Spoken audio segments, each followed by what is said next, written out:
book, probably directed by Thaddeus. What is the function or purpose of this relief? It's a grave stela, tombstone, which is the same thing. Stella Phoebesville. And here we go. Who's the artist of this statue? The second of the three artists whose name begins with P in English. Phidias. This is the Parthenon. Who's next? Who's this?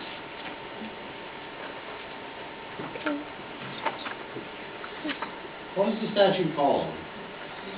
The spear carrier. Yes, he's a carrying a spear. He's a spear carrier. And the artist of the spear carrier is Polycletus. Polycletus, the closest of them to Phidias. And Polycletus wrote a book about sculpture. And according to Polycletus, what is the principle that derives at perfection in classical art? Proportion. Proportion, that's right. The relationship of the numbers. Proportion. And who is the sculptor of this statue? A very different system of proportion, much lighter. Who is this artist? According to the artist whose name begins with P.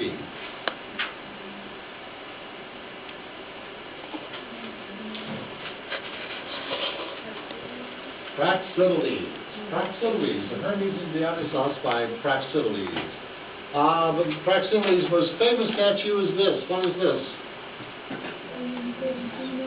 Yes, the Aphrodite of Cnidos. Aphrodite of Cnidos. You have to have Cnidos in there too, because there are other statues of Aphrodite, but this most famous one is the first example of a nude female figure in Greek art. Okay, what style or period does this statue belong to? Yes, the Hellenistic. Was much more dramatic movement, flinging out her arms and wings. Huge anatomy, the Hellenistic style. There's probably one of the great icons of the Hellenistic style. What is the subject or title of this sculptural group? Who is this? Laocoon, that's right. Laocoon and his sons destroyed on something to see.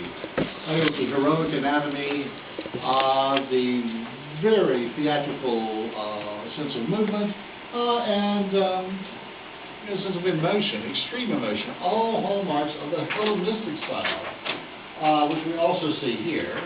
A fragment from the relief of the altar of Zeus at Pergamon, and it's pretty much the same thing. If you recognize this as representing the Hellenistic style, that's pretty much what it means for us. Well, also from Pergamon, the original of this, what type of person was commemorated in this statue? A Gaul, yeah, dying Gaul. The loser, not the winner, but the losers of the war. Very Hellenistic. And what do we call the subject of Hellenistic art that is only for enjoyment? The trivial subjects. Trivial subjects, such as the boy the goose, or the defeated boxer. I don't have any real religious or historical value. They're just for enjoyment. What would we call this face? Honey. A kind of trotter. A bald-eared trotter, named for its handles. What is this? A cup, yeah. Calyx or cup for wine. What do we call the kind of vase that is sculptural rather than round? Plastic, yes, a plastic oinokoe. I should have, if I was mad at somebody this last time, I would just be joking. We'll go through the decoration that we're most interested in. What do we call this style of vase decoration? Proto-geometric, yes, proto-geometric. And what is the style of this vase? Yes, that's the geometric style. And don't be confused. I know proto-geometric has geometric forms like the circle and triangle, but we're using geometric to refer to this figure style. With the triangle, of course, it's just like the monoplast Apollo in sculpture. What is the style of this vase painting?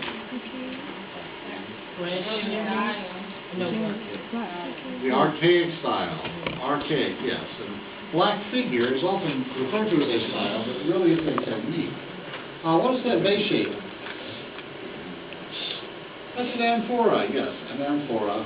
What is the name of the artist, the only black figure artist I asked you to remember? Exekias, yes, Exekias, famous painting of Achilles and Ajax gambling. What is this shape of baseball?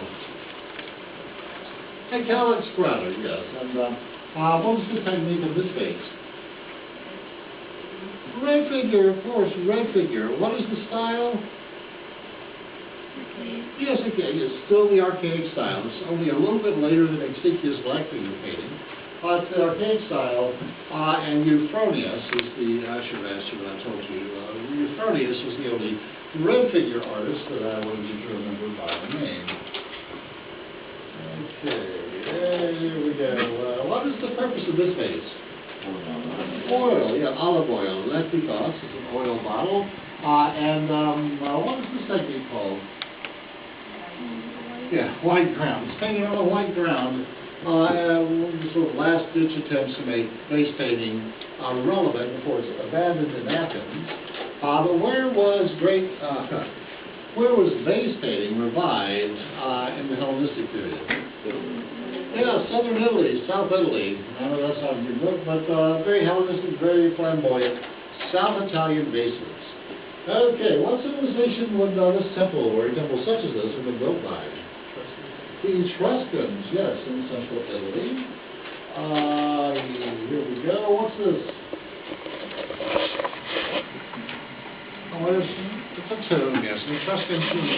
The tomb is really probably too easy. And what is? Oh, this is too easy. What is this structure? Not invented by the Etruscans, but whose use was greatly expanded by the Etruscans. The arch, the semicircular arch, the true arch.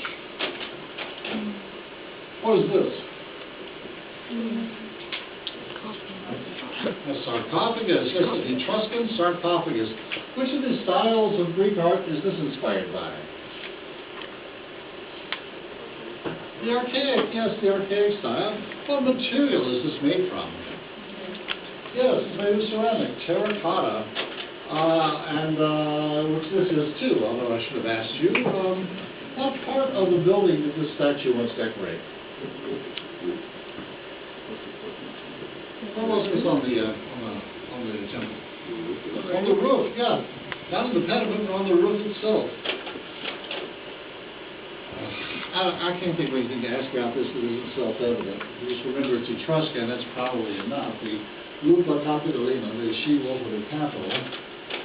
And this also, an Etruscan painting. I mean, Tim, I don't know what else you hardly mistake it for anything else. What is this? Mirror, yeah, mirror back, decorated Kalpas, the inventor of Albury. Anybody remember what this is? Wine cooler. It's a wine cooler. It's called a kista. Now, I know the second half of Etruscan material we haven't reviewed because we had it in our very last class. You might want to keep that in mind. So look at the material to study for the test, but that's the only real difference. And as the time before, I'm finished.